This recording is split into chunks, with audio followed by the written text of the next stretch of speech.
बोलिए प्रेम से श्री सद्गुरु महाराज की जय। श्री सद्गुरु महाराज की जय। श्री सद्गुरु महाराज की जय।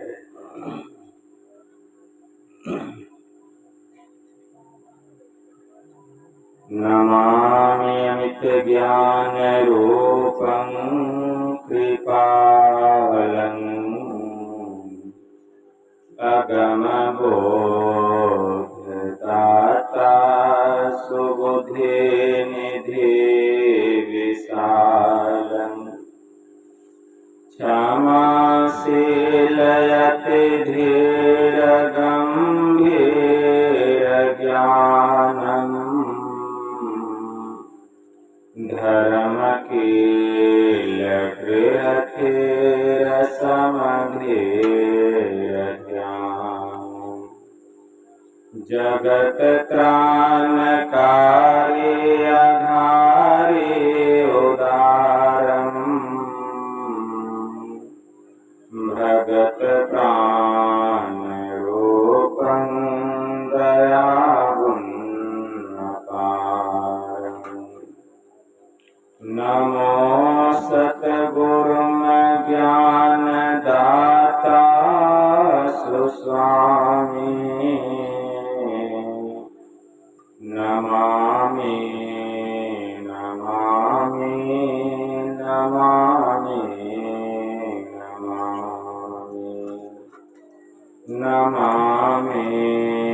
नमामि नमामि नमामि। महाराज सद्गुरु है राजन को राजा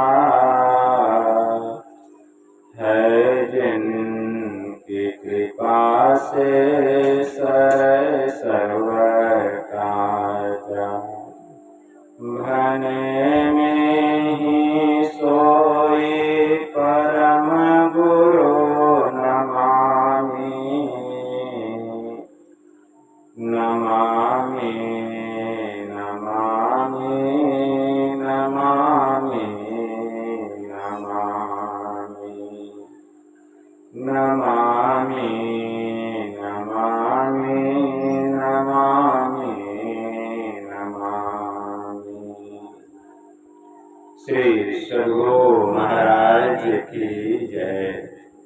एक बार हम लोग आस्था और विश्वास के साथ बुलंद स्वर में गुरु महाराज का श्री जय घोष करें। श्री सद्गुरु महाराज की जय। अव्यक्त रूप में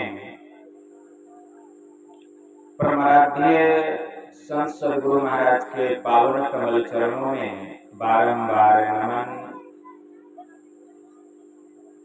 आदरणीय सत्संग प्रेमी गुरुजनों, भक्तिमती माताओं एवं धर्मशिला बहनों,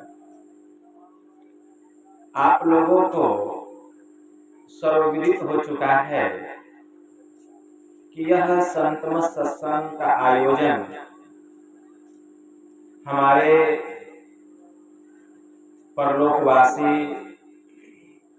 कैलाश मंडल जी के स्थूल शरीर छूटने के उपरांत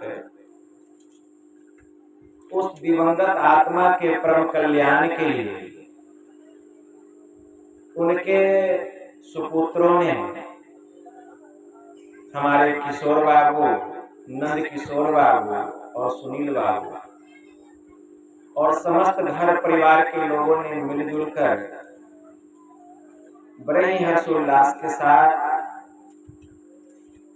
उस दिवंगत आत्मा के परम कल्याण के लिए यह संत मत सत्संग का आयोजन किया। सत्संग मनुष्य को बड़े भाग से मिलता है। गोस्वामी जी ने मानस में लिखा, बड़े भाग पाइए सत्संगा, बिनु प्रयास होहि भव भंगा, कि बड़े भाग्य से हम मनुष्यों को यह सत्संग मिलता है और बिना प्रयास के ही संसार के दुखों से छुटकारा दिलाने वाला एकमात्र कारण अगर कोई है तो वह है सत्संग।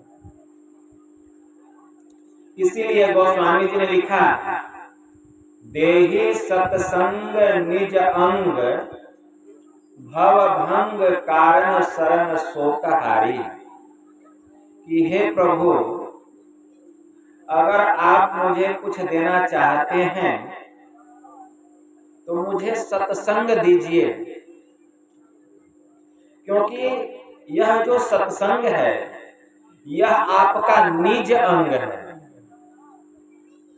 जो जीव सत्संग में चला आता है उसके ऊपर में श्री रंग मतलब हरि का रंग चढ़ जाता है। भव भंग, संसार के जितने दुख हैं सभी दुखों से जीव को छुटकारा मिल जाता है। कारण शरण शोकहारी, सभी प्रकार के शोकों को हरण करने वाला, दुखों को हरण करने वाला, कलेशों को हरण करने वाला एकमात्र कारण अगर कोई है तो वह है यह सत्संग।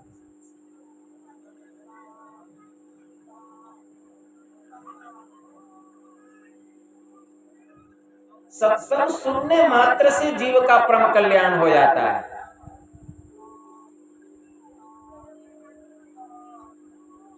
भागवत में एक कथा आई है,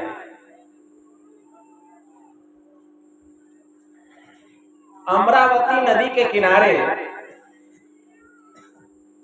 आत्मदेव नाम के एक ब्राह्मण रहते थे।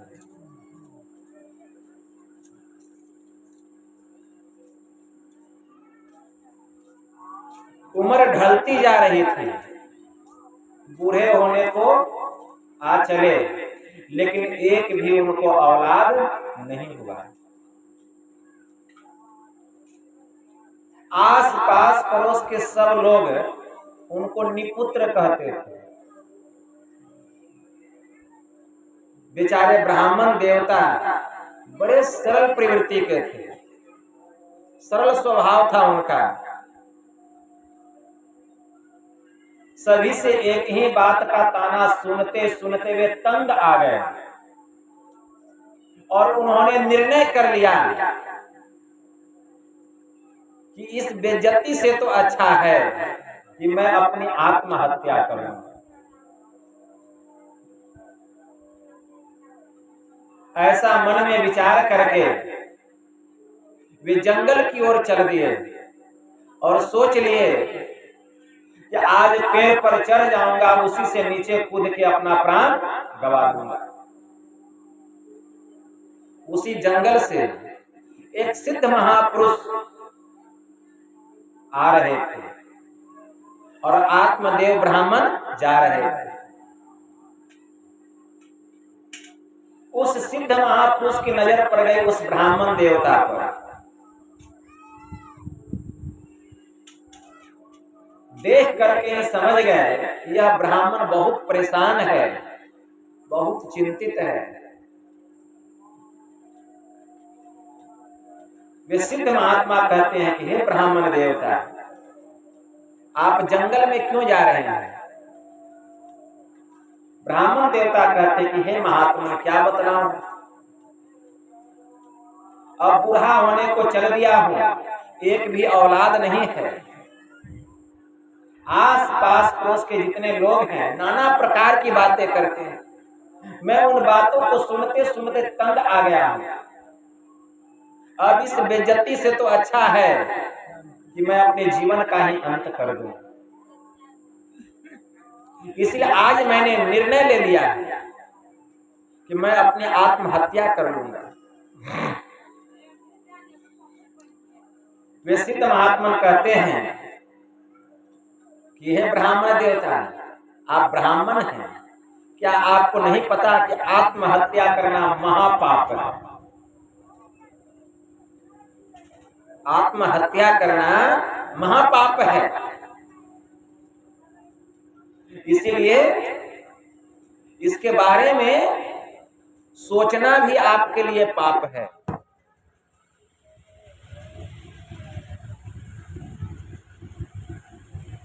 उसके बाद वे सिद्ध महात्मा कहते हैं कि आपके भाग्य की रेखा बतला रही है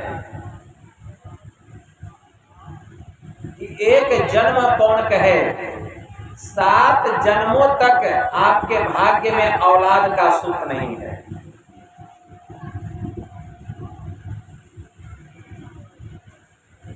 यह सुनकर वे ब्राह्मण देवता उस महात्मा के चरणों में गिर पड़े और उनके मन में यह बात बैठ गई कि जब ये 7 जन्म का हाल बतला सकते हैं, अगर इनकी दया दान हो जाए, कृपा दृष्टि मुझ पर हो जाए, तो मुझे औलाद का भी सुख मिल सकता है। और गिड़गिड़ाने लगे, रोने लग गए। उनके आंखों से इतनी अश्रु की धारा बहने लग गई कि उस महात्मा का पूरा पैर उनके अश्रु की धारा से धुला गया। वे महात्मा जी बड़े प्रसन्न हो गए उस ब्राह्मण देवता और प्रसन्न होकर के उन्होंने देखा कि ब्राह्मण देवता बड़ा ही साफ है हृदय का, इसके मन में किसी प्रकार का छल कपट प्रपंच नहीं है, हृदय का बड़ा ही पवित्र है यह।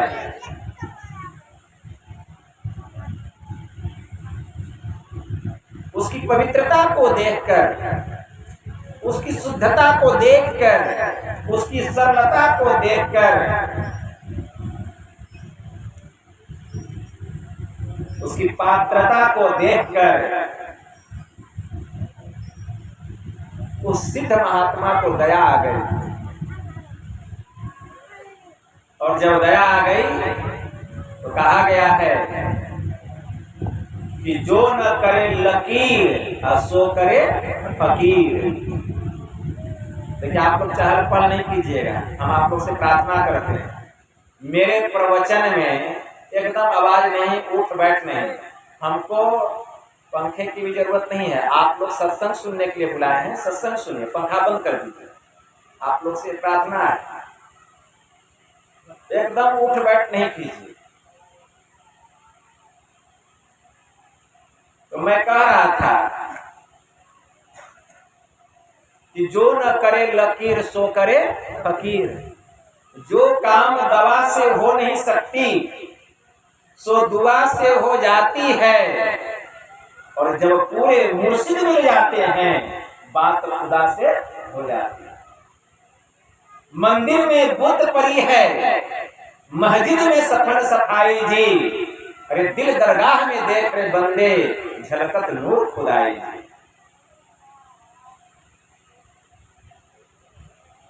अमीर खुसरो लिखते हैं कि मैं अपने गुरु ख्वाजा साहब से तोहफे व्यंजन लेकर पंचगंगा घाट गया था स्नान करने के लिए। वहां मुझे जगत गुरु स्वामी रामानंद जी महाराज के दर्शन हुए और उनकी जो मुझ पर मेहर हुई, रहमत हुई, फौरन मेरे हृदय की सफाई हो गई और मुझे खुदा के नूर का दीदार हो गया। तो खुदा के नूर का दीदार कब होता है? जबकि पूरे मुर्शिद की रहमत होती है, मेहर होती है, कृपा होती है।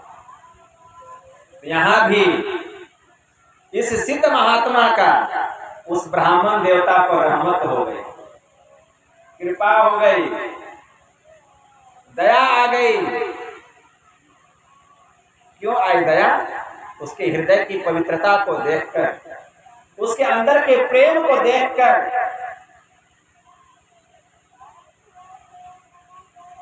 बाबा पलटू साहब ने कहा, पलटू लिखा नसीब का, संत देते हैं फेर, लेकिन साच नहीं दिल आपना, तासो लागत देर। हम कहते हैं गुरु महाराज का हमको आशीर्वाद मिला, लेकिन काम नहीं हुआ। कारण क्या है? गुरु महाराज का तो आशीर्वाद मिला, लेकिन आपके अंदर इतना छल कपट, इतना लोभ लालच आपके अंदर है कि वह आशीर्वाद अंदर घुसा ही नहीं। आप सूर्य के प्रकाश में जाइए और चादर ओढ़ करके जाइए तो प्रकाश मिलेगा। उसी प्रकार जिसका हृदय पवित्र होता है, पाक साफ होता है, जो सरल स्वभाव के होते हैं, जिनको गुरु के प्रति आस्था होती है, प्रेम होती है, जिनके अंदर में भक्ति है, जो छल कपट से रहित है, जब गुरु की कृपा होती है तो उन्हीं को वह कृपा प्राप्त होता है, सबको नहीं होता है। इसीलिए पलटू लिखा नसीब का, संत देते हैं फेर, साच नहीं दिल आपना, तासो लागत देर। अगर देर हो रहा तो समझ जाइए खोट हम में है, हमारे गुरु में नहीं।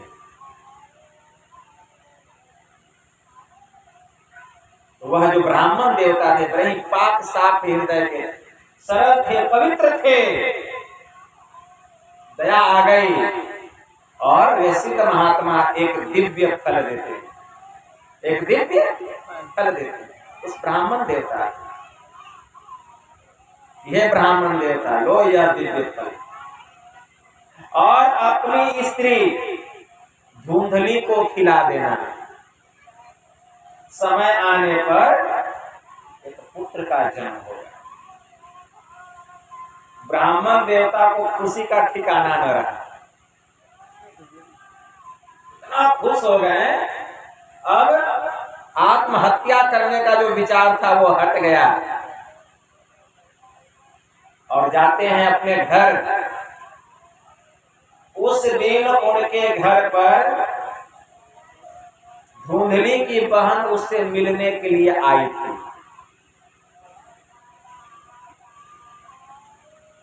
आत्मदेवता जाते हैं और धुंधली को कहते हैं कि लो देवी, यह दिव्य फल है, सिद्ध महापुरुष का दिया हुआ है, जब तुम इसको खा लोगी तो तुम गर्भवती हो जाओगी, और समय आने पर हम लोगों को एक पुत्र की प्राप्ति होगी, रत्न की प्राप्ति। धुंधली फल तो ले ली, लेकिन उसको बड़ा डर लगता था। उसके मन में होता था कि माँ जब गर्भवती होती है तो प्रसव वेदना जो है बहुत पीड़ा होती है, और वह उस वेदना को बर्दाश्त करना नहीं चाहती। ले ली,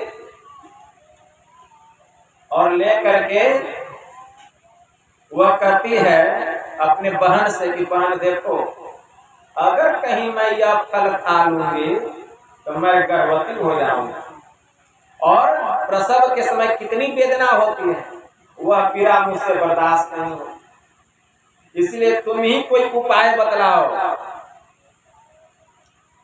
तो उसकी बड़ी बहन कहती है कि देखो, मैं गर्भवती हूं,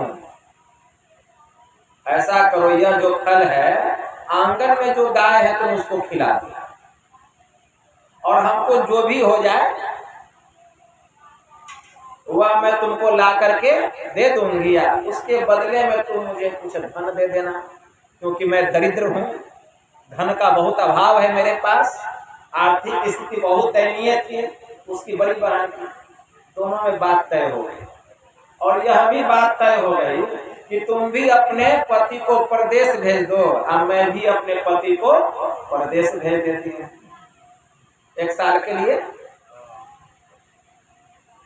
ताकि पता नहीं चले दोनों में से किसी को। तो दोनों जुक्ति लगाकर अपने अपने पति को परदेश भेज देती है, जुक्ति लगाकर के, उपाय लगाकर। समय आने पर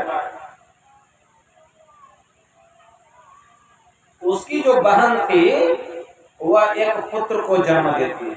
अब हुआ भी तो पुत्र। वह रातों रात अपने पुत्र को लेकर के आ गई धुंधली के पास। अब धुंधली वह पुत्र को ले लेती है, इसके बदले में उसको कुछ रुपया पैसा दे देती है। वह भी खुशी खुशी चली गई, ये भी खुश हो गई। और कुछ दिनों के बाद जिस गाय को फल खिलाया गया था वह गाय भी एक बच्चे को जन्म देता है। उसका पूरा शरीर मनुष्य के जैसा था, लेकिन कान गाय के जैसा था, कान जो था। इतने में साल पूरा हो गया, दोनों के पति अपने घर आ गए। जब धुंधली का पति आया, आत्मदेव ब्राह्मण आते हैं तो देखते हैं कि मेरे घर में 2 बालक का जन्म हुआ। बड़े खुश हुए। धुंधली कहती है कि देखिए यह आपका पुत्र है, मैंने इस बच्चे को जन्म दिया है, इसलिए मेरे नाम पर इसका नाम रखिए।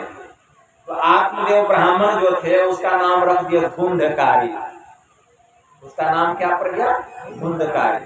धुंधली का बेटा धुंधकारी, अर्थात तो धुंधली का नहीं, उसकी बहन का। इधर गाय जो बच्चे को जन्म दी थी उसका नाम उस ब्राह्मण ने रखा गोकर्ण। समय पाकर दोनों बालक बढ़ने लग गए। जब धुंधकारी बड़ा हुआ तो कुसंगति में पड़ गया। वह जुआ खेलने लग गया, मांस खाने लग गया, मदिरा का पान करने लग गया, नाना प्रकार के कुकर्मों में वह ग्रस्त हो गया। इधर गोकर्ण जब बड़ा हुआ तो भगवान का परम भक्त निकला। वह जंगल जाकर के तपस्या करता था, ध्यान करता था। एक दिन दोनों भाई में कुछ अनबन हो गई तो धुंधकारी जो है बहुत बुरा भला शब्द अपने भाई गोकर्ण को कह दिया। गोकर्ण घर को छोड़ करके जंगल में चले गए और जंगल में जाकर के ध्यान करने लग गए। एक दिन धुंधकारी ने अपने पिता से कुछ पैसे मांगे। पिता ने पैसे देने से इनकार कर दिए तो वह अपने पिता को बहुत पीटा, बहुत मारा। क्योंकि उसके पिता जानते थे कि यह शराब पीता है, जुआ खेलता है, वेश्यागमन करता है, मांस खाता है। इनकार कर दिया, पिता को बहुत मारा पीटा। उसके पिता इस बेइज्जती को बर्दाश्त नहीं कर सके और उन्होंने अपनी आत्महत्या कर ली। कुछ दिन गुजरा, उसने अपनी माँ से भी पैसे मांगे। माँ के पास पैसे नहीं थे। माँ कहती बेटा मेरे पास पैसे नहीं है, लेकिन कहा कि नहीं तुमको देना होगा तो देना होगा।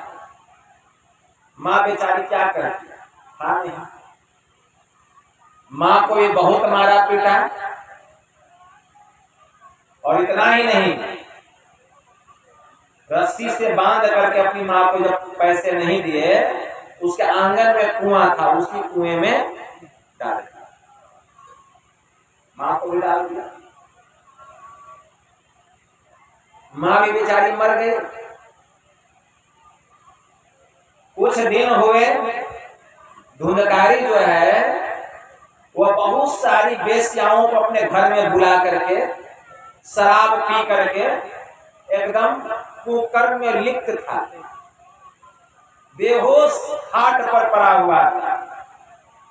सभी वेश्याओं ने निर्णय किया कि देखो बहन, यह जो धुंधकारी है ना बड़ा पापी है।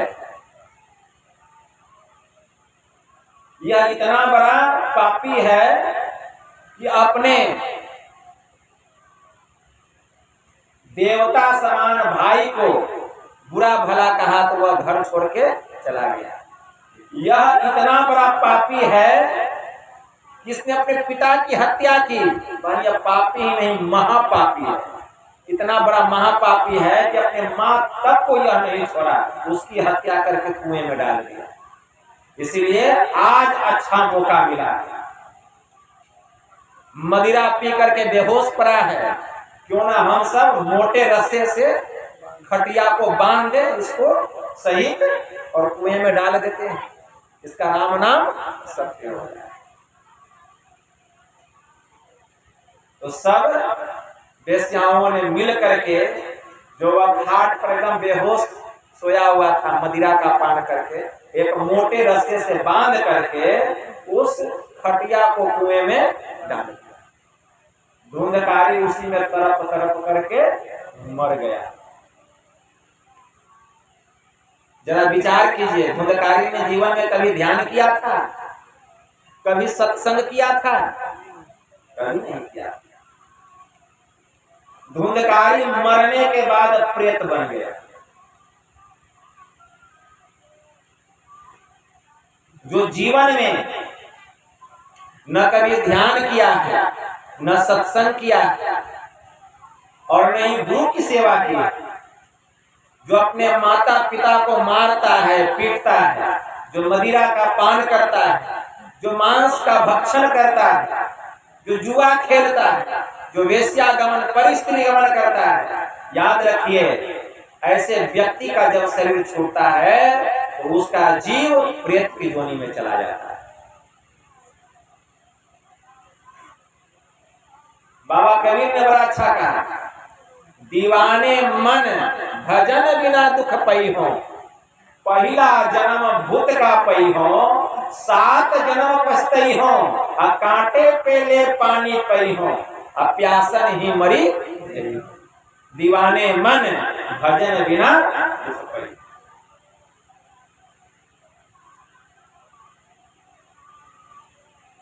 उसको भूत की प्रेत की योनि में जाना पड़ता है। और एक प्रेत का आयु कितना है जानते हैं? 10,000 वर्ष। एक प्रेत का आयु 10,000 वर्ष और उसको 7 बार प्रेत की योनि में जाना पड़ता है। 7 जन्म पछतई तो 10 सते 70,000 वर्ष वह प्रेत की योनि में रहता है। अब प्रेत का कंठ जो है एकदम सुई के जैसा पतला होता है, सुई के जैसा उसका कंठ जो है पतला होता है। कांटे के नोक पर शरीर बहुत विशाल होता है। कांटे के नोक पर जितना पानी ठहरता है उतना पानी पीने में उसको पूरा 1 साल लगता है। पूरा 1 साल कांटे के नोक पर जितना पानी ठहरता है, एक बूंद से भी कम, उतना पानी पीने में उसको 1 साल लगता है। प्यास से तड़पता है, चिल्लाता है, लेकिन बेचारा पानी भी ठीक ठीक संतुष्टि से नहीं पी पाता। वही धुंधकारी प्रेत की योनि में चला गया।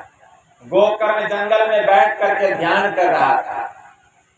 वह आया गोकर्ण के पास, चिल्लाने लगा, रोने लगा, कभी सिंह की आवाज में, कभी बाघ की आवाज में, कभी भालू की आवाज में। गोकर्ण को लगा कि यह आवाज तो पहचाना जैसा लग रहा है। वह पकड़ लिया कि यह आवाज मेरे भाई धुंधकारी की। और गोकर्ण कहता है, कौन हो जी तुम? तो धुंधकारी कहता है कि भाई गोकर्ण, मैं तुम्हारा भाई धुंधकारी हूं। तो गोकर्ण कहता है कि भैया आप क्यों रो रहे हैं, चिल्ला क्यों रहे हैं, बात क्या है? धुंधकारी कहता है कि भाई गोकर्ण क्या बतलाऊं, मैं मर करके प्रेत बन गया हूं, मैं मरकर प्रेत बन गया। गोकर्ण कहता है कि भैया आप प्रेत कैसे बन सकते हैं? जब आपका शरीर छूट गया तो मैंने दान किया। जब आपका शरीर छूट गया तो मैंने श्राद्ध किया। श्राद्ध के जितने कर्म संस्कार होते सब कुछ मैंने किया। इतना ही नहीं भैया, जब आपका शरीर छूट गया तो गया में जाकर के मैंने पिंड दान भी किया। आप प्रेत कैसे बन सकते हैं? धुंधकारी कहता है कि भाई गोकर्ण, मैं इतना पापी मैंने तुम जैसे देवता समान भाई को गाली बता, नाना प्रकार के आप शब्दों का प्रयोग किया। तुमको मेरे वजह से बेइज्जती उठानी पड़ी, घर को छोड़ करके जाना पड़ा। मैं इतना बड़ा पापी कि मैंने अपने पिता की हत्या किया। मैं इतना बड़ा महापापी कि अपनी मां को भी नहीं छोड़ा, उसकी भी हत्या किया। मैं दिन रात जुआ खेलता रहा, मदिरा का पान करता रहा। मैंने वेश्या गमन किया, परस्त्री गमन किया। मैंने माँ बाप को सताया, उनको पीटा, उनका अपमान किया। हे भाई गोकर्ण, मैं इतना बड़ा महापापी हूँ कि मेरे शरीर छूटने पर तुमने जितना भी अनुष्ठान किया, जितना भी श्राद्ध कर्म किया, संस्कार किया, पिंड दान किया, उस पुण्य का कोई भी प्रभाव मेरे ऊपर नहीं पड़ा। उस पुण्य का कोई भी प्रभाव मुझे प्रेत की जोनी में जाने से नहीं बचा सका। अब तुम ही कोई ऐसा काम करो कि मुझे इस प्रेत की जोनी से छुटकारा मिल जाए, इस दुख से मुझे मुक्ति मिल जाए। बहुत गिड़गिड़ाने लगा। गोकर्ण को दया आ गई। गोकर्ण भगवान सूर्य का आवाहन किए। भगवान सूर्य प्रकट हो गए और गोकर्ण ने भगवान सूर्य से कहा, हे भगवान, आप कोई ऐसा उपाय बतलाइए जिससे हमारा भाई धुंधकारी मरकर जो प्रेत बन गया है उसको उस जोनी से मुक्ति मिल सके। वहीं पर भगवान सूर्य देवता ने कहा कि हे गोकर्ण, तुम अपने घर संत महापुरुषों को बुलाकर उसके नाम पर सत्संग कराओ, भागवत गीता का पाठ कराओ, संत महापुरुषों को भोजन कराओ, जहां तक हो सके उनको दान पुण्य करो, उनके मुखारविंद से जो सत्संग रूपी अमृत की धारा निकलेगी, उस सत्संग के प्रभाव से तुम्हारा भाई धुंधकारी जो कि प्रेत की जोनी में गया है, उस जोनी से उसको मुक्ति मिल जाएगी और उसके लिए विमान आएगा और उस विमान पर बैठकर वह स्वर्ग चला जाएगा। गोकर्ण ने ऐसा ही किया। वह अपने घर संत महापुरुषों को बुलाया, श्रीमद् भगवत गीता का पाठ हुआ, सत्संग हुआ, ज्ञान की गंगा रूपी धारा बहने लग गई। सत्संग का सीधा फल धुंधकारी को मिला कि वह प्रेत जोनी से मुक्त हो गया। उसके लिए विमान आया और उसी विमान पर बैठकर धुंधकारी स्वर्ग चला।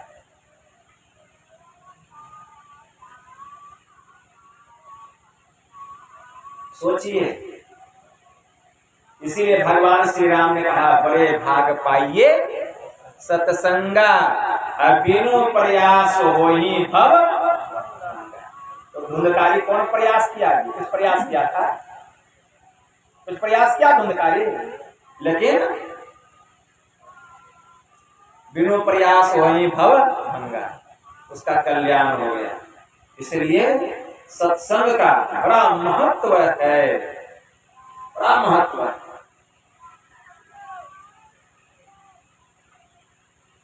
अभी हम लोग पाठ में सुन रहे थे, वह ब्राह्मण सोचने योग्य है जो वेद नहीं जानता। वह राजा सोचने योग्य है जो राजनीति नहीं जानता। वह सन्यासी सोचने योग्य है जो कि विषय भोग में डूबा हुआ है।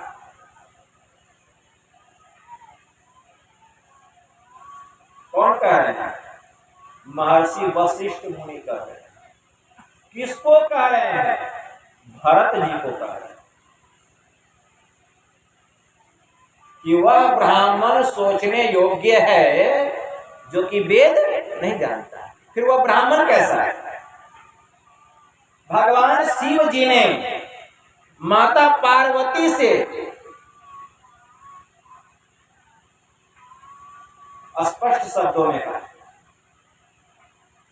ज्ञान संकलित तंत्र में एक मंत्र आया, न वेदम वेद मिथ्या वेदो ब्रह्म सनातनम ब्रह्म विद्या तो यस्तु विप्रो सह वेद पारगः। कि वेद को वेद नहीं कहते हैं, नित्य सत्य ब्रह्म को ही वेद कहते हैं। न वेदम वेद मिथ्या वेदो ब्रह्म सनातनम ब्रह्म विद्या तो यस्तु विप्रो सह वेद पारगः।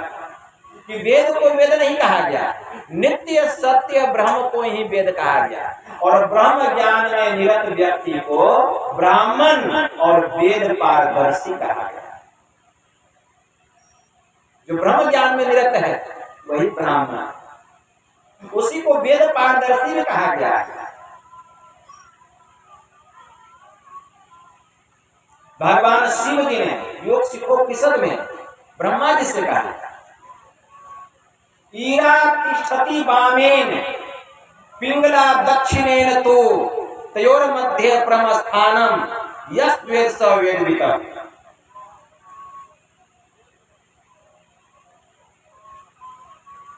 हमारी बाईं आंख से जो दृष्टि की धार निकल रही है इसको इंगला नाम की नारी कहा गया। हमारी दाहिनी आंख से जो दृष्टि की धार निकल रही है इसको पिंगला नाम की नारी कहा गया। तयोर मध्य प्रमस्थानम, और इन दोनों के मध्य में जो स्थान है उसी को सुषुम्ना कहा गया। उसको जो जानता है वही वेदज्ञ, वही वेद को जानता है। वास्तव में वही ब्राह्मण है, वही विप्र है। एक बड़े उच्च कोटि के महापुरुष हो संत चरणदास जी महाराज, उनकी वाणी में आया, ब्राह्मण सोई जो ब्रह्म पिछाने बाहर जाता भीतर आने पांचों बस करी झूठ न भाखे दया जनेऊ हृदय राखे आत्म विद्या पढ़े पढ़ावे परमात्मा का ध्यान लगावे रे काम क्रोध मद लोभ न होई चरण दास कहे ब्राह्मण सोई। ब्राह्मण कौन है? जो ब्रह्म को जानता है। बाहर जाता भीतर आने, जो बाह्य इंद्रियों की घाटों से अपने चेतन की धार को समेट करके जो अंतर्मुख होने की विद्या जानता है। पांचों बस के लिए झूठ न भागे, जो पांचों इंद्रियों को अपने कमांड में रखता है। इंद्रियां जिसके अधीन है वह इंद्रियों के अधीन नहीं है।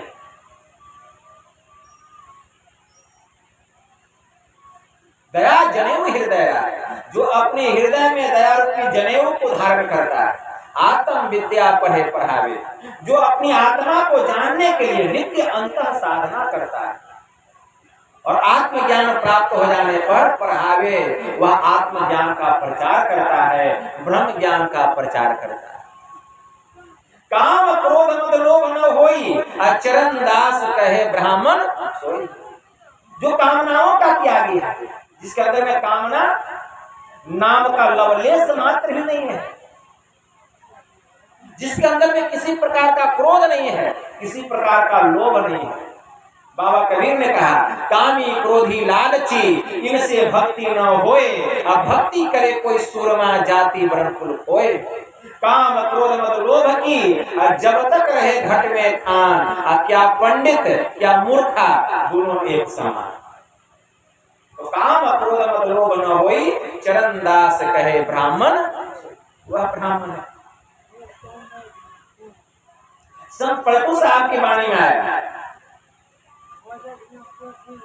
ऐसा ब्राह्मण मिले जो ताको परसों पाए, ताको परसों पाए ब्रह्म अपने को पावे, धर्म जनेऊ तोरी के प्रेम त्रिसूत बनावे, सब कर्मन को करे कर्म से रहता न्यारा, और द्वितीया दई बहाय भ्रम का करे विचारा।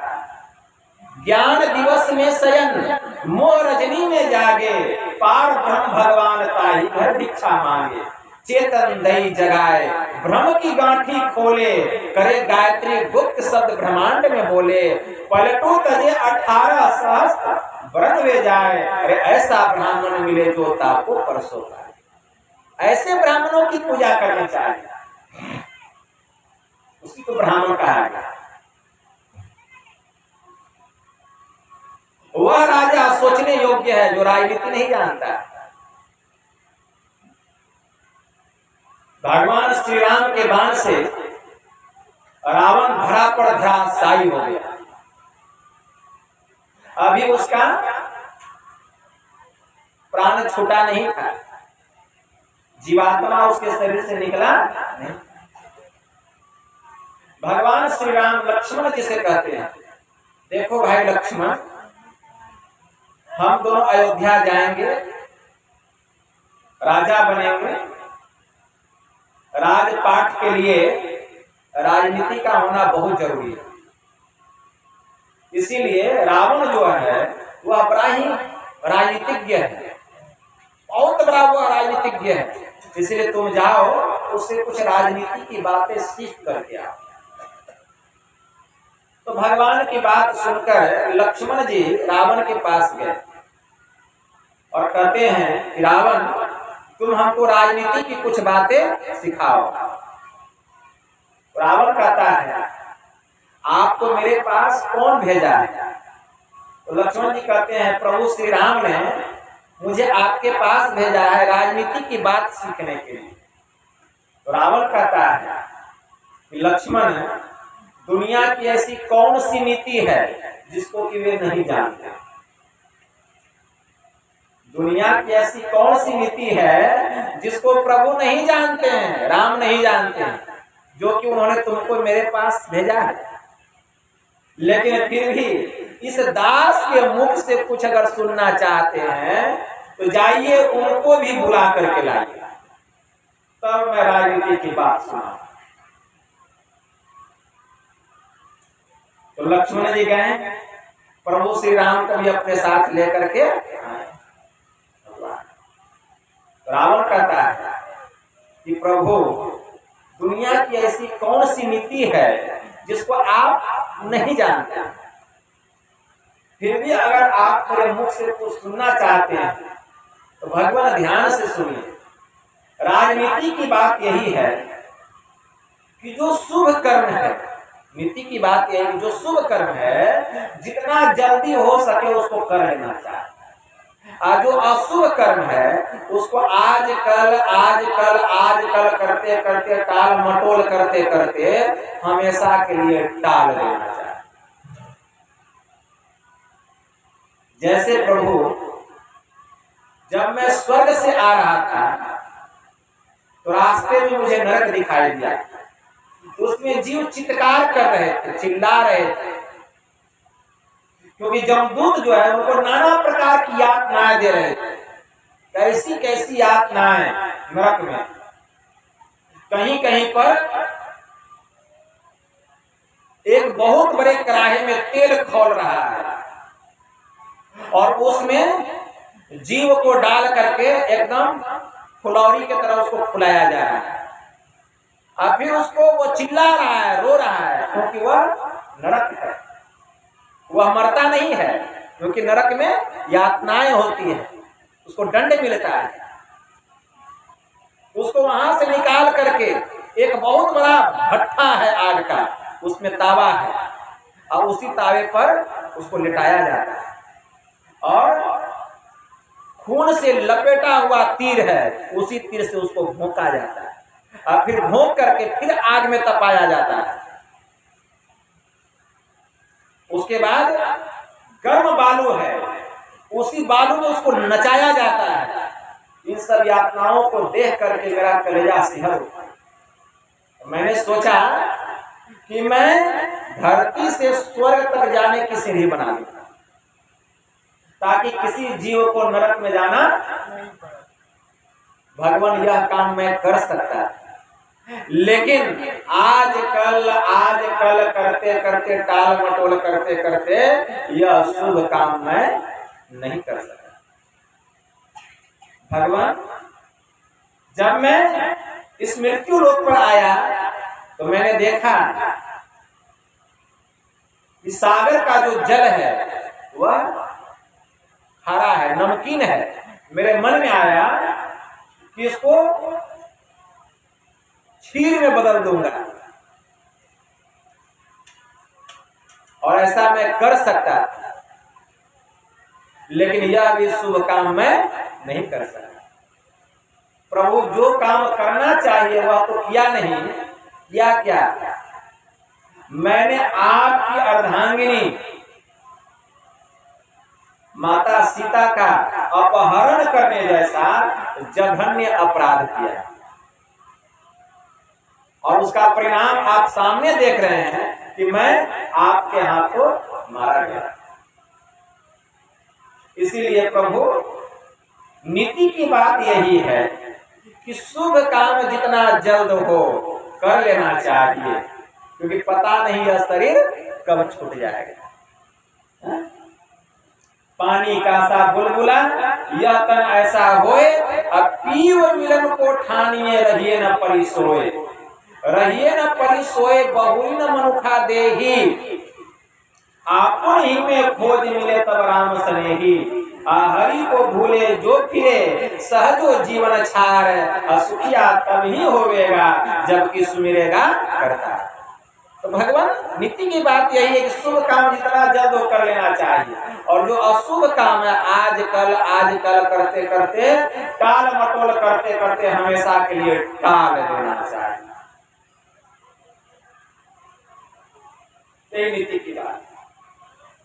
इसीलिए वह राजा सोचनीय है जो कि राजनीति नहीं जानता, मतलब करने का क्या तो वह कर रहा है क्या। और इतना ही नहीं, वह राजा और भी सोचनीय इसलिए है जो कि अपनी प्रजा को प्राण के जैसा नहीं समझता, जिसके लिए प्रजा प्राण के समान प्यारा नहीं हो। एक राजा का कर्तव्य बनता है कि उसकी जो प्रजा है उसके लिए प्राण के समान प्यारा होना चाहिए, तब वह नीतिवान राजा होगा। कौन कह रहे हैं? महर्षि वशिष्ठ मुनि कह रहे हैं। किसको कह रहे हैं? भरत जी को सुना रहे हैं।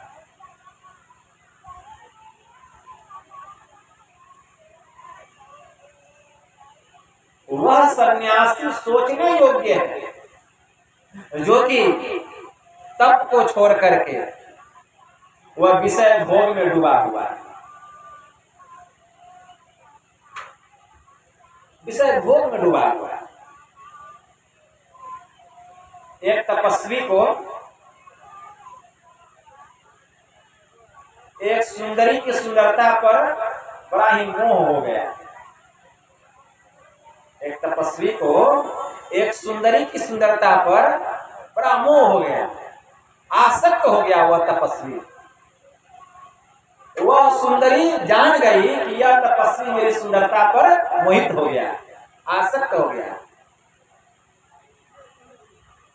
वह सुंदरी क्या करती है? रेचक का रंज का चूर्ण खा लेती है,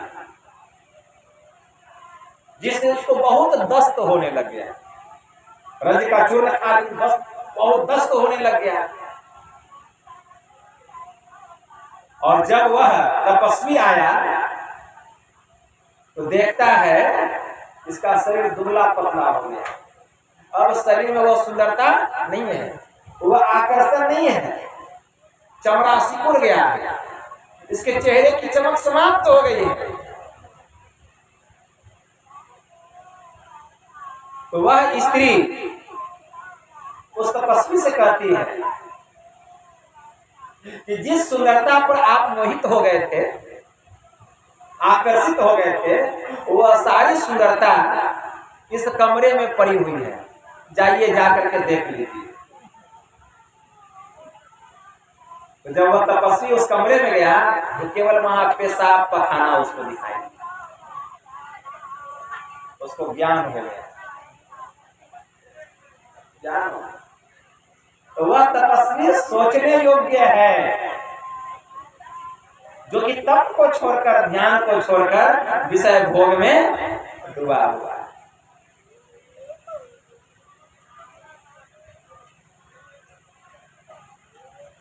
ध्यान सबसे नहीं होता है। उपनिषद में मंत्र आया, न ध्यानम ध्यान मिथ्या उर ध्यानम शून्य गतम मनः तस् ध्यान योग प्रसादन सौख्यम मोक्षम न संशय। कि ध्यान को ध्यान नहीं कहते हैं, शून्य गत मन को ध्यान कहा गया है। और उसी ध्यान की प्रीति के द्वारा सुख और मोक्ष लाभ की प्राप्ति होती है। और जब तक हम ध्यान नहीं करेंगे इस जीव का कल्याण भी होने वाला नहीं है। ध्यान योग का 7वां अंग बतलाया गया। योग शास्त्र में योग के 8 अंग बतलाए गए हैं। यम, नियम, आसन, प्राणायाम, धारणा, प्रत्याहार, धारणा, ध्यान और समाधि।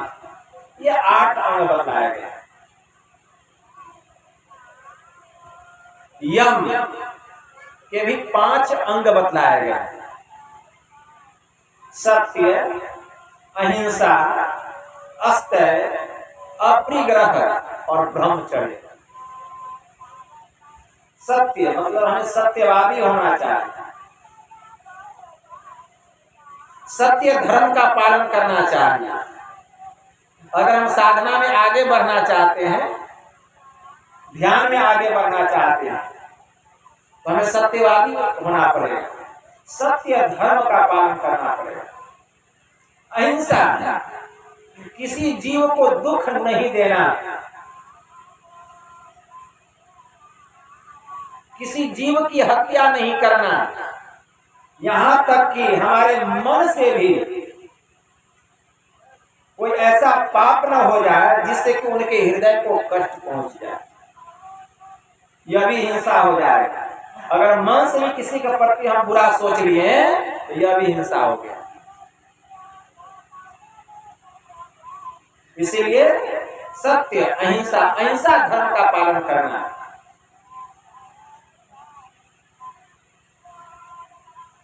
एक पहेलिया था, उसका काम ही था जीव जंतुओं की हत्या करना और उसी से अपना और अपने परिवार का पोषण करना। भगवान महावीर का सत्संग हो रहा है, उनके प्रवचन को सुनकर वह बड़ा प्रभावित हुआ और उसने निश्चय कर लिया कि अब मैं किसी जीव की हत्या नहीं करूंगा और मैं भी भगवान महावीर का शिष्य बन जाऊंगा। ऐसा उत्तम विचार उसके मन में।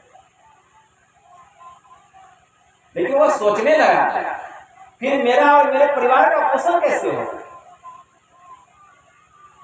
ऐसा सोच करके वह बहेलिया भगवान महावीर के शरण में गया। जब भगवान महावीर के शरण में गया तो एक सेवक उनको रोक लिया, देखा कि बहेलिया है, कहा कि देखो तुम भगवान महावीर से नहीं मिल सकते, क्योंकि उनका जो जीवन है, उनका जो धर्म है अहिंसा का है और तुम हिंसक प्रवृत्ति के। भगवान महावीर दूर से ही देख रहे थे और कहते हैं कि उसको मेरे पास आने दो। वह गया भगवान महावीर के शरण में, उनको प्रणाम किया और कहा, हे भगवान, आपके प्रवचन को सुनकर मेरे ऊपर इतना गहरा प्रभाव पड़ा कि मैंने निश्चय कर लिया कि मैं भी इस अहिंसा धर्म को अपनाना चाहता हूं, मैं भी आपका शिष्य बनना चाहता हूं। मुझे भी वह ज्ञान बतलाइए कि मेरा कल्याण हो जाए, इस जीव का उद्धार हो जाए। तो भगवान महावीर कहने लगे कि देखो, तुम्हारी जो प्रवृत्ति है वह हिंसा में, तुम तो जीव की हत्या करते हो, हिंसा करते हो, फिर तुम यह जीवन कैसे अपना सकते हो? तुम इस ज्ञान को कैसे प्राप्त कर सकते हो? इसके लिए पहले तुमको अहिंसा धर्म का पालन करना पड़ेगा। तो वह बहेलिया कहने लगा कि भगवान, अगर मैं जीव की हत्या नहीं करूंगा तो फिर मेरे परिवार का पोषण कैसे होगा, मेरा पोषण कैसे होगा, मेरा घर गृहस्थी कैसे चलेगा? तो भगवान महावीर कहते हैं, पहले वे मन में सोचते हैं, इसको अगर तुरंत कहेंगे कि तुम हिंसा करना बंद कर दो तो इससे यह छूटने वाला। इसीलिए भगवान महावीर ने उसको अनुवर्त धर्म का पालन करने के लिए कहा। अनुवर्त धर्म का पालन, अनुवर्त का मतलब समझते हैं, अनु मतलब थोड़ा थोड़ा। तो भगवान महावीर ने कहा कि देखो, आज से तुम संकल्प कर लो कि तुम एक पक्षी को नहीं मारोगे, एक पक्षी को छोड़कर बाकी सब पक्षी को मारोगे। तो उसके मन में हुआ कि कौन पक्षी नहीं मारेंगे? तो उसके मन में हुआ कि आज से हम कौवा को नहीं मारेंगे, कौवा को छोड़ के बाकी सबको मारेंगे। तो वह कहा कि ठीक है भगवान, आज से मैं कौवा को नहीं मारूंगा। कहा ठीक है। वह चला गया। अब कहीं भी उसको कौवा दिखाई देता तो वह उसको नहीं मारता।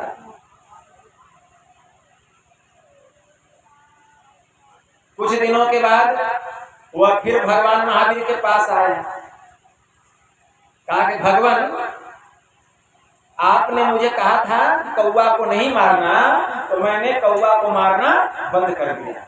अब बताइए आपकी क्या आज्ञा है? तो भगवान महावीर कहते हैं, आज से एक और संकल्प लो कि एक और पक्षी को नहीं मारेंगे। तो सोचो कि कौन सा पक्षी को नहीं मारोगे? तो भगवान महावीर कहते हैं, अच्छा मैं ही बतला देता, आज से तो मैं गिद्ध को नहीं मारे। और दूसरे दिन से जहां कहीं उसको गिद्ध दिखाई देता नहीं मारता, अनुवर्त धर्म का पालन करने लग गया। फिर भगवान महावीर के पास गया, कहा कि भगवान, आपने जैसा कहा मैं वैसा ही कर रहा हूँ, कौवा और गिद्ध जहां कहीं दिखाई देता है मैं नहीं मारता। फिर भगवान ने कहा, आज से बगुला को नहीं मारना। होते होते एक एक करते करते उसकी वृत्ति जो थी ऐसी बदल गई कि उसने अब दृढ़ संकल्प ले लिया कि अब एक एक क्या छोड़ेंगे। अब आज से वह संकल्प ले लिया भगवान के पास, आज से किसी भी पशु पक्षी की वह हत्या नहीं करेगा।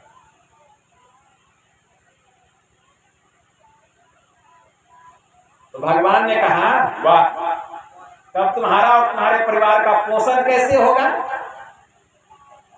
तो भगवान महावीर ने कहा, सुनो, तुम जंगल जाना और जो सूखी लकड़ियां होगी उस लकड़ी को काट करके उसको बाजार में बेचना। जो सूखी सूखी लकड़ियां होगी उसको तोड़ लेना, काट लेना, उसको जा करके बाजार में बेचना।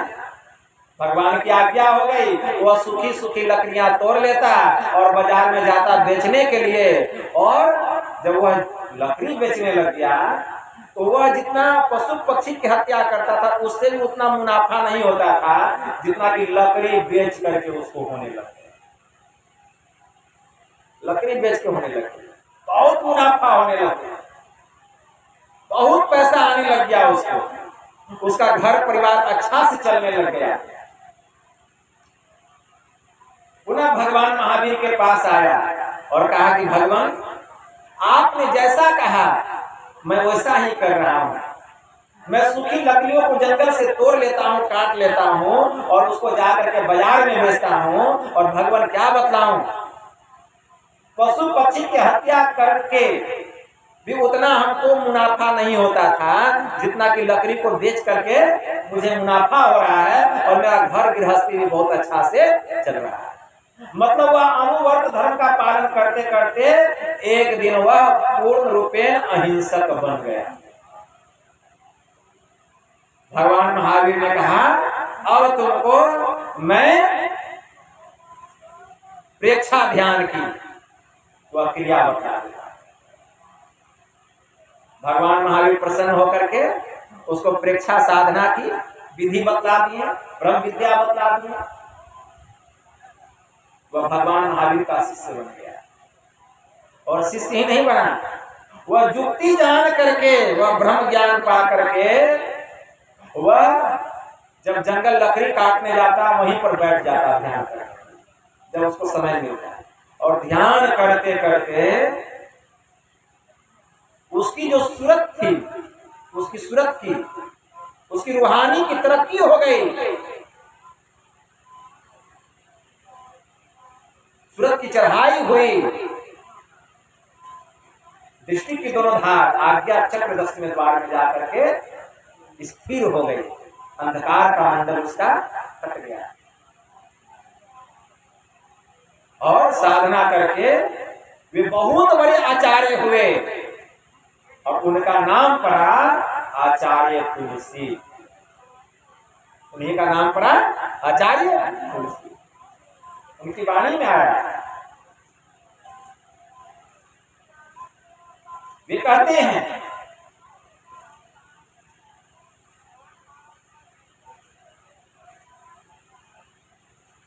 दर्शन केंद्र नासाग्र में रहता जिसका ध्यान, उसके प्राणों में सदा भरी रहती मुस्कान। आचार्य तुलसी की वाणी में आया।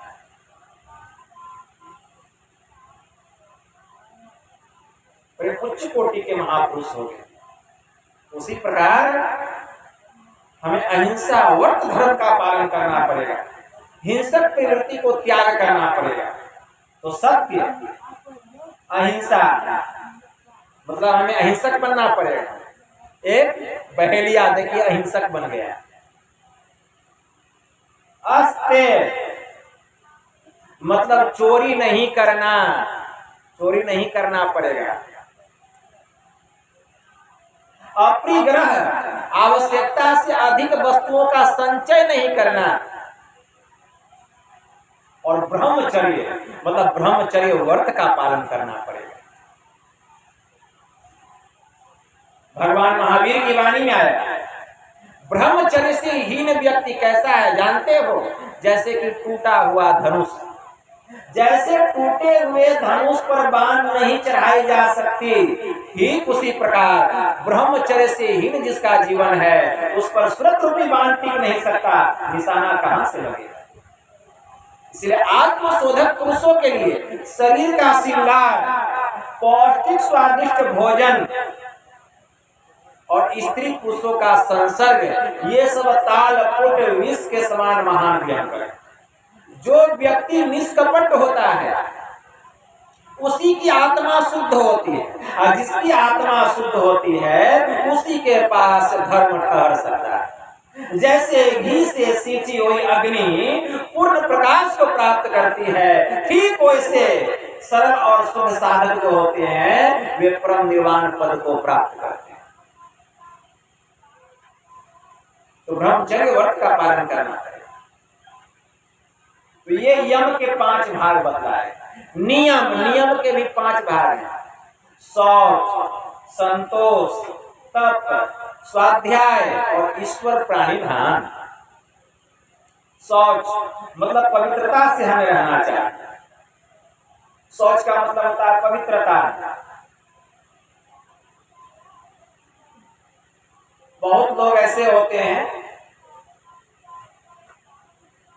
शौच करने के लिए जाते हैं लोटा लेकर के, आज जब उधर से आते हैं, अगर कहीं बबूल का पेड़ मिल गया या कोई पेड़ मिल गया, दतवन भी तोड़ लेते हैं उसी हाथ से। और दतवन ही नहीं तोड़ते हैं, धोते हुए आते हैं, धोते हुए आते हैं।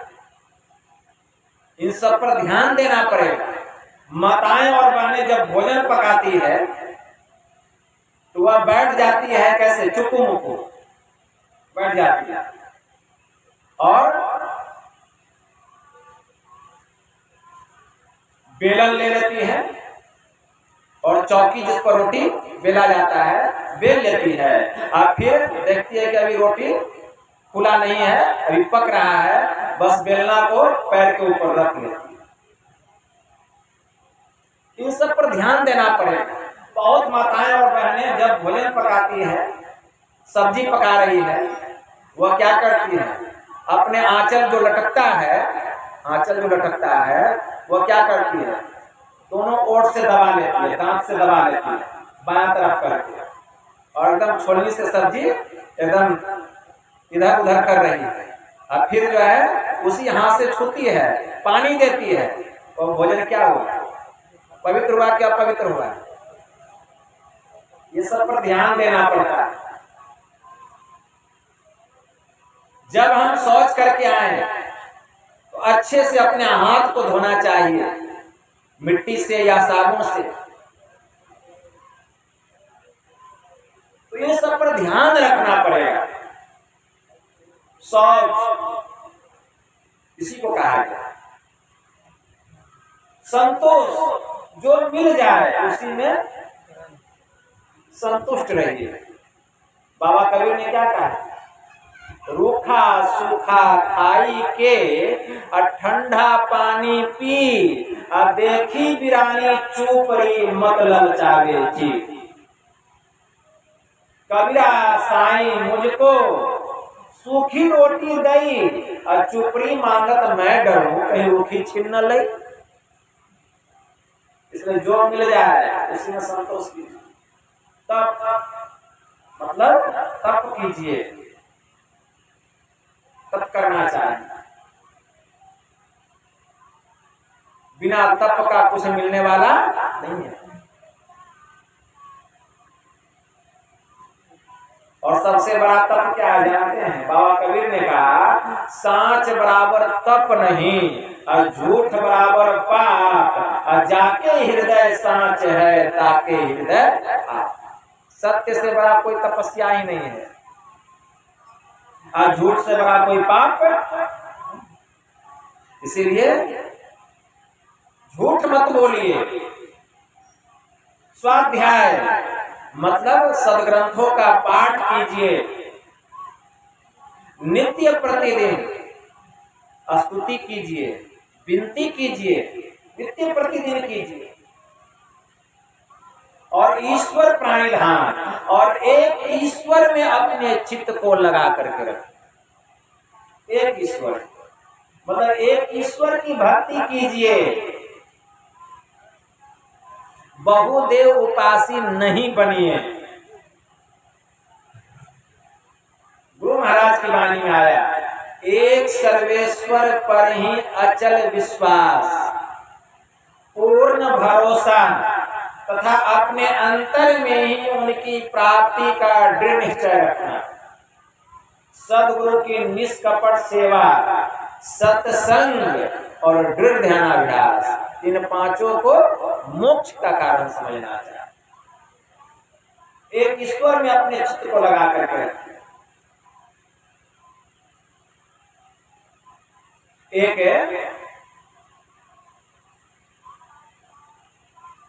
बादशाह अकबर के दरबार में एक कवि रहते थे, बहुत सारे कवि रहते थे, और बहुत सारी कविता बनाते थे, और बहुत सारी कविता बना करके बादशाह अकबर का मनोरंजन किया करते थे। बहुत सारे कवियों में एक कवि थे श्रीपति जी महाराज। उन्होंने कभी भी बादशाह अकबर के प्रशंसा में कविता नहीं लिखी। जब भी उन्होंने कविता लिखी, एक ईश्वर की प्रशंसा में। और जितने दरबारी थे सब बादशाह अकबर की प्रशंसा में कविता लिखते थे, लेकिन फिर भी बादशाह अकबर श्रीपति जी को ही सबसे ज्यादा मानते। इससे जितने कवि लोग थे उनके मन में उनके प्रति ईर्ष्या होता था कि हम लोग बादशाह अकबर की प्रशंसा में कविता लिखते हैं, फिर भी हमारा उतना मान सम्मान नहीं होता है, और इन्होंने कभी भी आज तक बादशाह अकबर की प्रशंसा में कविता नहीं लिखी, फिर भी बादशाह अकबर इनको इतना मानते हैं। अच्छा, आज इनके भी मुंह से हम लोग बादशाह अकबर की प्रशंसा करा देंगे, चाहे जो हो जाए, क्योंकि इन्होंने आज तक बादशाह अकबर की प्रशंसा में कोई कविता नहीं लिखी। तो जितने कवि लोग थे सब मिल करके एक चौपाई बनाते हैं, सो करो आस सब अकबर की, और आकर के बादशाह अकबर से कहते महाराज आप यह ऐलान कर दीजिए कि आज से 7वें दिन सबको कविता बना करके लाना है, और सबके कविता के अंत में यह चौपाई होना चाहिए। सबके कविता के अंत में यह चौपाई होना चाहिए। अंत में होगा तो बादशाह की प्रशंसा हो ही जाएगी। सो करो आस सब अकबर की। तो बादशाह अकबर ने ऐलान कर दिया कि देखो जी, 7वें दिन, आज से 7वें दिन जो भी कविता बनाकर लाओगे अंत में यह चौपाई होना चाहिए। अब सब लोग बड़े खुश थे कि इस बार तो इनको बादशाह अकबर की प्रशंसा करनी ही पड़ेगी श्रीपति जी को। तो सब लोगों ने कविता बनाई, श्रीपति जी ने भी कविता बनाई। 7वां दिन आया तो सब लोगों ने अपनी अपनी कविता बादशाह अकबर को सुना दिया। और जब श्रीपति जी की बारी आई तो उन्होंने भी कविता सुनाई। वे क्या कविता में लिखे थे, क्या सुनाते हैं? वे कहते हैं एक ही छारी जो दूजा भजे, सो जरे रसना अस लब्बर की, अब की दुनिया दुनिया जो बनी, सो बांधत फेंट सब अडबर की। कभी श्रीपति को आसरो राम ही, हम फेंट गही पर जब्बर की। अरे जाको उस एक से है टेक नहीं, तो करो आस सब अकबर। यह सुनकर सब की गर्दन शर्म से नीचे झुक गई। इस कविता में भी किसकी प्रशंसा हुई? जिसको उस एक से है टेक नहीं, तो करो आस सब अकबर की। मतलब जिसको उस ईश्वर पर, परमात्मा पर भरोसा नहीं है, तो संसार के अकबर पर भरोसा करो।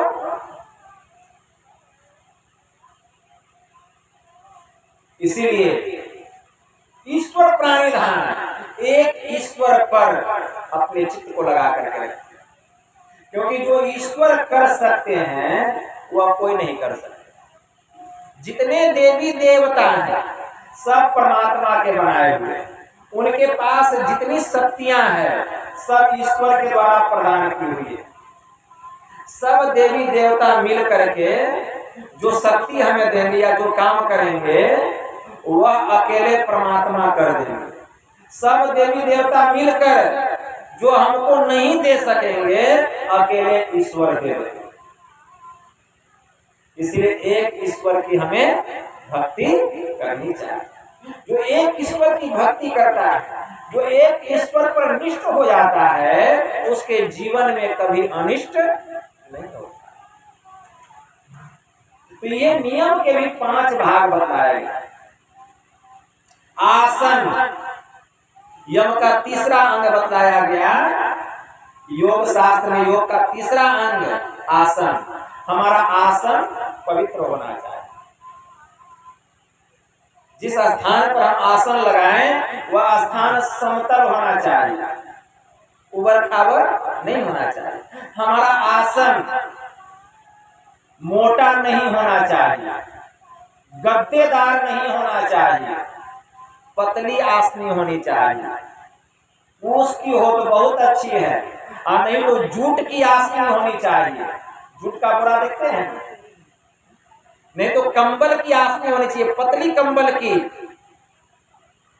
अगर मोटा गद्दा लगा के बहुत लोग जो बैठते हैं और उससे नहीं होता तो मसलन लगा देते हैं, ऐसा आसन नहीं होना चाहिए।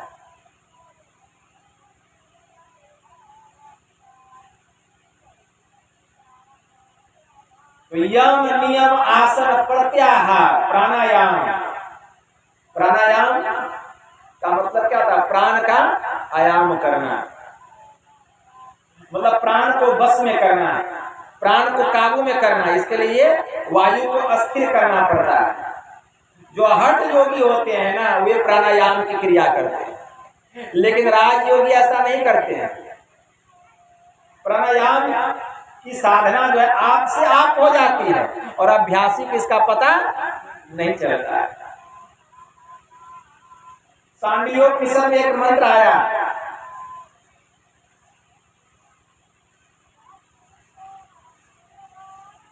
सांडियोपनिषद में मंत्र आया है, यथा सिंहो गजो व्याघ्रो भवेद्वस्यः शनैः शनैः तथैव सेवितो वायुरन्यथा हन्ति साधकम्। जैसे बाघ, हाथी और सिंह धीरे धीरे काबू में आते हैं, वैसे ही प्राणायाम की क्रिया के द्वारा वायु को धीरे धीरे बस में करने का अभ्यास किया जाता है। लेकिन प्राकारांतर होने से इसमें अभ्यासी की जान भी जा सकती है, इसलिए यह क्रिया सापद है, सबसे होने योग्य नहीं। और राजयोग की क्रिया में आसानी से यह साधना हो जाती है और राजयोगी को इसका पता भी नहीं चलता है।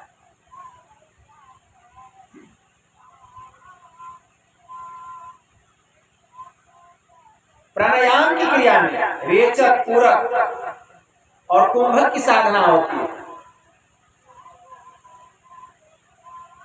मतलब प्राण वायु को हम क्या करते हैं? अपान वायु को छोड़ते हैं, अप्राण वायु को ग्रहण करते हैं। अप्राण वायु को ग्रहण करके जितना देर हम भीतर में रोक करके रखते हैं, उतनी देर तक की जो साधना होती है वह कुंभक की साधना कहलाती है। लेकिन हठ योगी ऐसा करते हैं, लेकिन राजयोगी ऐसा नहीं करते हैं। वे बैठ जाते हैं योग करने के लिए, ध्यान करने के लिए, और वे क्या करते हैं? जो राजयोगी होते हैं वे वैष्णवी मुद्रा में बैठ जाते हैं या सांभवी मुद्रा में बैठ जाते हैं। सांभवी मुद्रा, वैष्णवी मुद्रा का मतलब आपने क्या समझा है? सांभवी मुद्रा भगवान शिव जिस क्रिया को करते हैं उसको सांभवी मुद्रा कहा गया। वैष्णवी मुद्रा भगवान विष्णु जिस क्रिया से ध्यान करते हैं उसको वैष्णवी मुद्रा कहा गया। उपनिषद में मंत्र आया है, तीसरो मूर्तिया अमा प्रतिपद पूर्णिमा चेती निमिलित दर्शनम। मतलब अमा दृष्टि, प्रतिपदा दृष्टि और पूर्णिमा दृष्टि, तीन प्रकार की दृष्टि बतलाई गई। अमा दृष्टि पूरी आंख बंद करके ध्यान करना, पूर्णिमा दृष्टि पूरी आंख खोल करके ध्यान करना, और प्रतिपदा दृष्टि आधी आंख बंद और आधी आंख खुली, उसको प्रतिपदा दृष्टि कहा गया।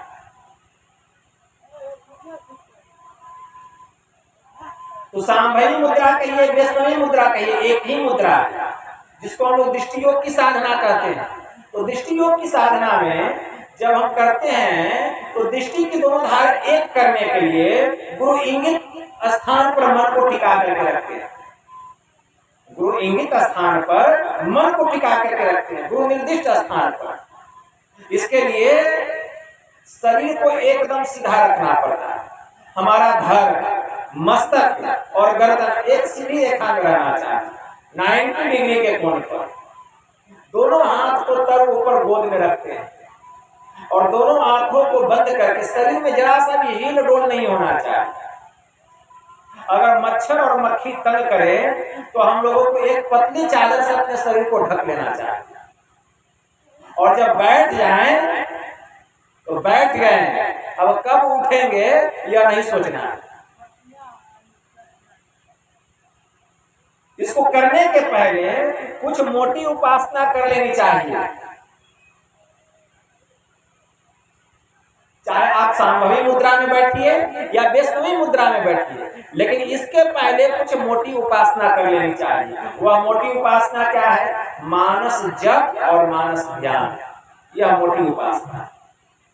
कुछ देर करने के बाद तब सांभवी क्रिया या वैष्णवी क्रिया में, लेकिन हम लोगों को गुरु महाराज बतलाए हैं दोनों आंख बंद करके,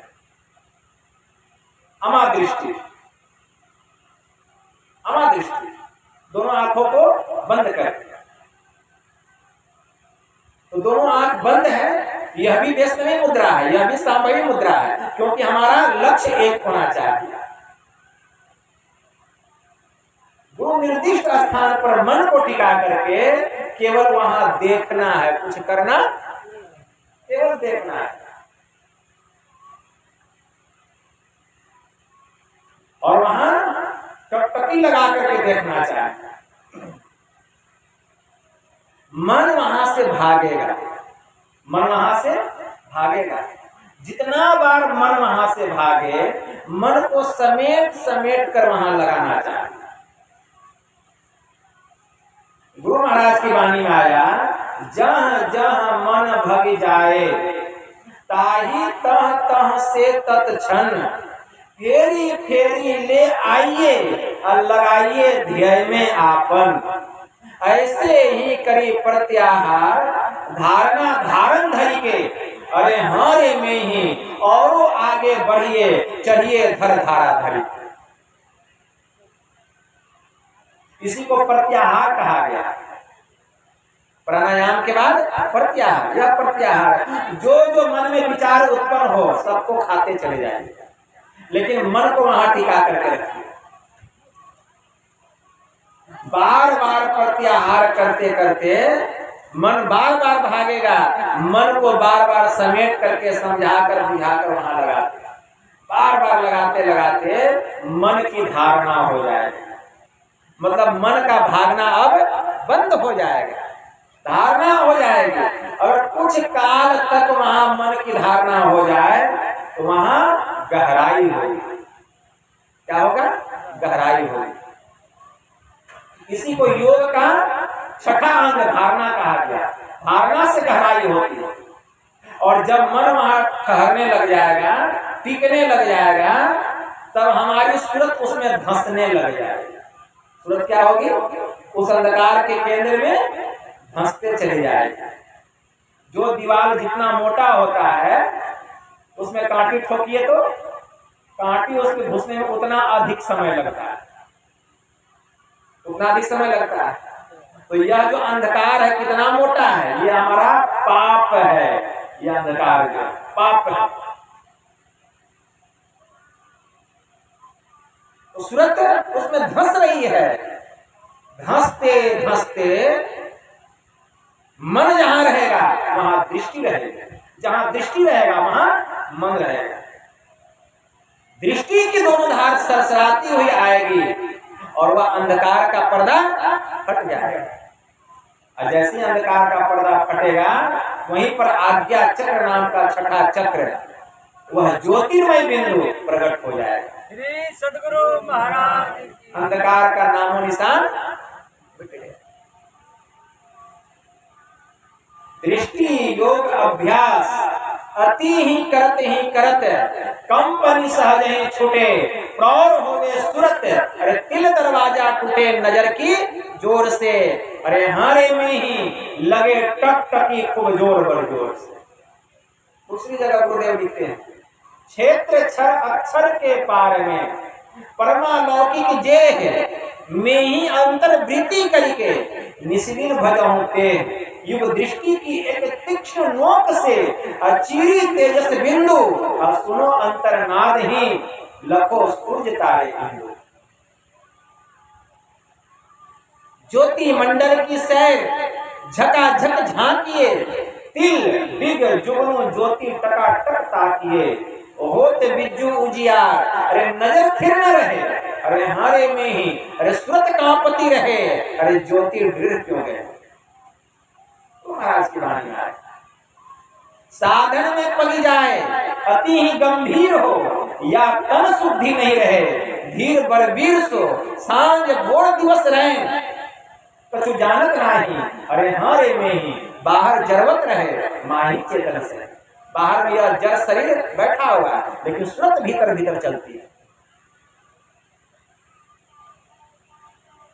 तो योग का 7वां अंग मतलब ध्यान, इसी को ध्यान कहा है।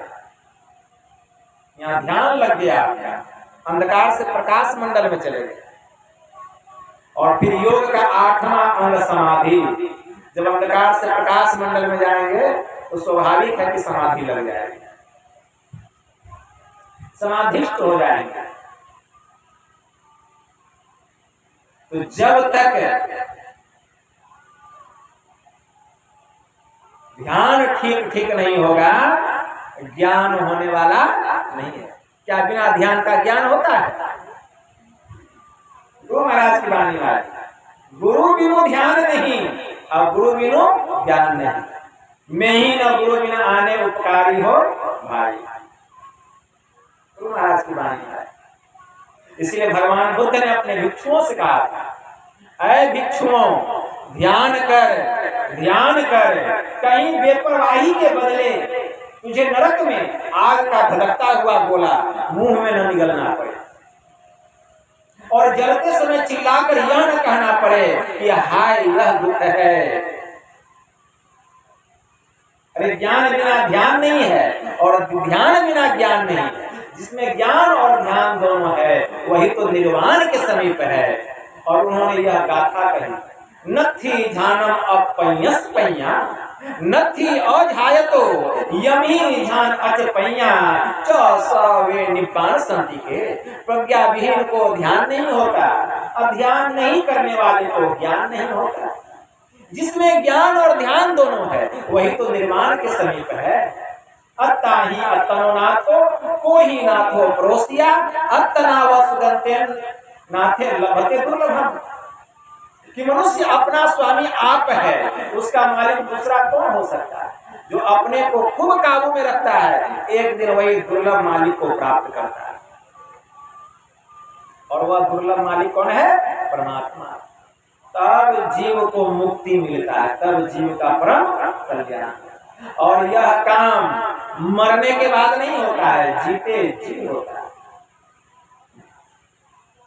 इसलिए बाबा कबीर ने कहा, साधो भाई जीवत ही करो आशा, जीवत समझे जीवत बूझे, और जीवत मुक्ति निवासा, और जियत कर्म की फांस न काटी, मुए मुक्ति की आशा।